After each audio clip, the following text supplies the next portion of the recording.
Je voudrais vous parler de quelque chose de la vie quotidienne. Enfin, pas notre vie quotidienne de maintenant, hein, plutôt celle de 2019. Donc quelque chose de la vie quotidienne qui va vous aider à convaincre plus de prospects de travailler avec vous. Alors quand vous êtes avec vos amis, avec votre moitié, dans une ville que vous ne connaissez pas, en week-end par exemple, et que vous cherchez un resto, qu'est-ce qui se passe si vous arrivez devant deux restos?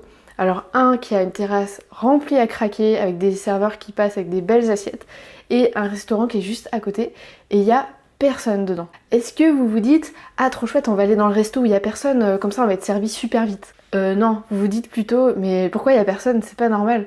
On va peut-être pas aller là, en plus si ça se trouve les fours sont même pas allumés, on va attendre 3 plombes ». Pourquoi? Parce que si personne y va, vous pensez que c'est parce que c'est pas bon et donc forcément vous n'avez pas envie d'y aller, ça vous inspire pas confiance. Et quand un client potentiel cherche un prestataire de service, et ben c'est pareil, il aura plus confiance en vous s'il sait, s'il comprend que vous avez d'autres clients déjà. Forcément ça lui donne plus confiance. Déjà il va se dire que si d'autres personnes ont choisi de travailler avec vous, c'est que normalement vous êtes bon dans ce que vous faites, que vous devez apporter des résultats, faire un travail de qualité. Il va avoir l'impression aussi que vous êtes habitué au travail qui va attendre de vous. Et puis surtout, il va pouvoir accéder à des exemples de choses que vous avez déjà fait. Un petit peu comme au resto quand vous voyez passer un serveur avec une super belle assiette. C'est pareil. Alors comment faire pour montrer que vous êtes déjà occupé et que vous avez déjà des clients? Parce que là, bon, c'est pas comme au resto, on peut pas voir à travers la vitrine ou on peut pas jeter un œil à qui est sur votre terrasse.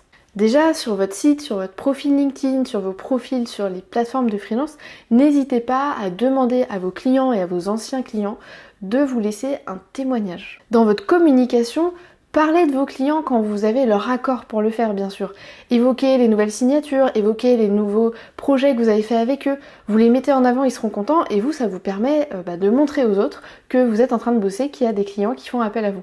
Si vous êtes développeur, si vous êtes web designer, n'hésitez pas quand vous travaillez sur un site à demander que dans le footer du site il y ait bien votre nom et éventuellement un petit lien vers votre site. Faites des études de cas qui racontent un petit peu les projets que vous avez faits, mais surtout le résultat que vous avez apporté.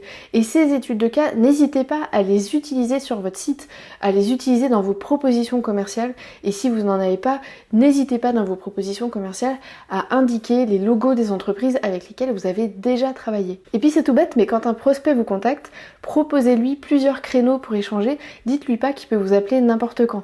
Appelez-moi n'importe quand, ça veut dire j'ai tellement rien à faire que forcément je suis désespérée et je me jetterai sur le téléphone quand vous allez m'appeler. Donc il faut pas faire ça, il faut fixer des créneaux pour donner le sentiment à votre interlocuteur que vous avez un emploi du temps qui est plutôt bien rempli. Et puis je voudrais vous laisser avec deux petites réflexions que je me suis faites par rapport au restaurant et notamment par rapport au prix.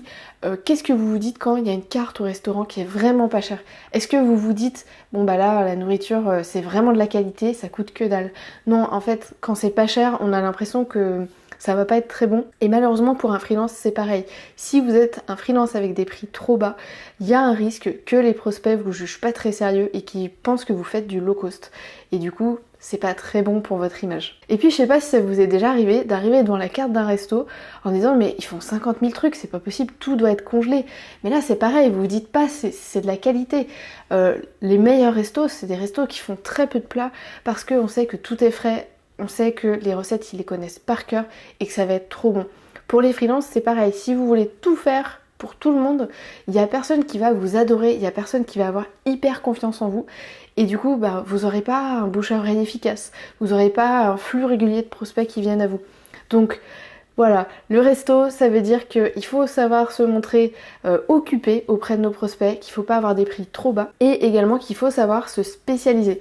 Voilà, pour les prochains prospects qui viennent vers vous, ce que je vous propose pour avoir encore plus de chances qu'ils signent avec vous, c'est de télécharger mon modèle de proposition commerciale. Il est gratuit et vous allez pouvoir le personnaliser.